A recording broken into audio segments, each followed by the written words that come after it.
This guy spent $3,000 building a UFO ship that can glide over water. At one point, someone offered $100,000 to buy the ship.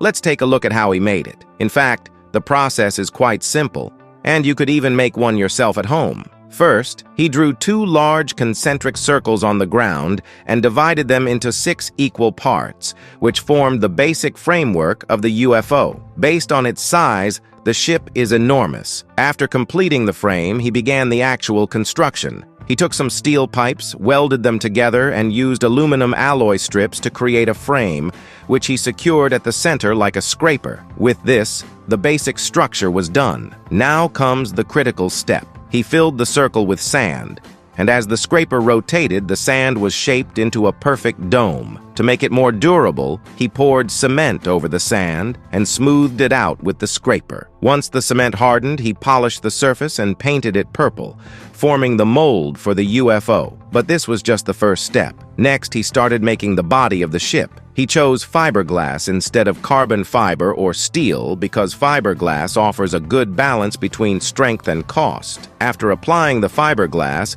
he bent semicircular metal pieces and welded them into a circular frame, which was placed on the mold to create the skeleton of the UFO's body. He further reinforced the frame with more fiberglass, and soon the upper half of the UFO shell was completed. Since the resin left some rough edges, he flipped it over and carefully sanded it smooth. Once the cleanup was finished, he applied a layer of release agent on the surface. He then moved on to a crucial part of the UFO's design. He cut hexagonal foam boards and placed them on the shell, leaving some gaps. Can you guess what they were for? After securing them, he applied white resin over the foam and trimmed the fiberglass to cover each hexagon. This created a unique hexagonal pattern on the surface. Once the resin hardened, he used a grinder to smooth and separate the edges. Now he had completed the upper half of the UFO shell.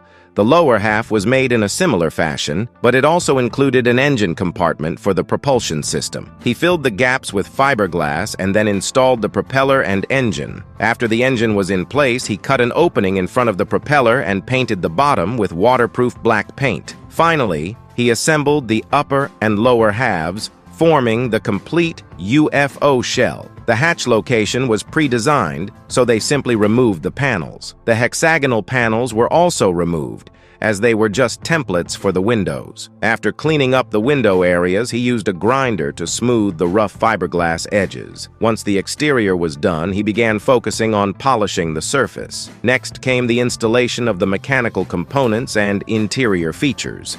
He cut a hole beside the propeller for the engine exhaust pipe and drilled another hole for a steel cable to pass through. This steel cable connected to the propeller, allowing him to control the ship. He connected the other end to the steering wheel inside the cockpit. To add comfort, he installed a comfortable seat. The interior was quite spacious, and he carefully arranged the space step by step, painting the entire ship to give it a smoother appearance. The UFO design was gradually taking shape. He also made the hatch out of fiberglass and split it into 2 halves, installing automatic lifting mechanisms on each side. The effect was very cool and had a high-tech feel. Inside, he lined every corner with fabric and installed LED lights around the hexagonal frame. The dark hull and lighting gave it a futuristic vibe. After installing all the necessary controls and instruments in the cockpit, he fitted the hexagonal windows with reinforced glass and sealed them. After 2.5 days of hard work,